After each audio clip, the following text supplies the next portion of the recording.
Now that we've come back out of Sketcher, we're going to use the profile we just created along with the center curve we created a few minutes ago to create our rib. So I'm going to come over here on the right hand side, and we have a tool called rib. Can you see the tooltip there? Yep. Okay, so I'm going to select that, and in the rib definition box it's going to ask me for two things. It wants the profile, and you'll see that this area is lit up blue. That means that that's the one it's asking for right now. That's the circle we just created in Sketcher. And then this drops down, you'll see this area is now lit up blue, and now it's asking for the center curve, and that's the one we created a few minutes ago. This is the center curve. And this is kind of like a train being drug along a train track. So the circle would be like our train, and the center curve is like our train track.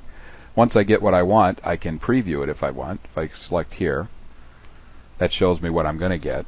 And if you select OK, you actually create it. So I'm going to select OK, and now it's created.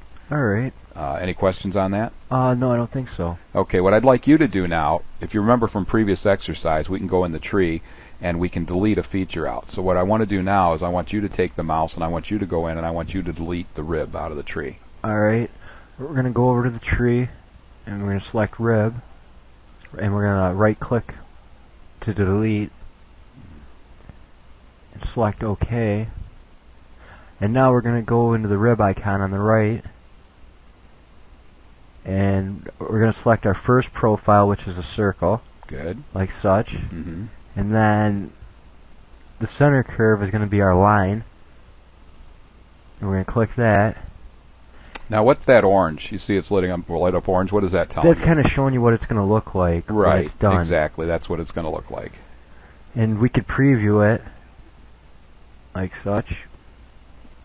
Now I want you to keep in mind that preview is an option. You don't have to preview it.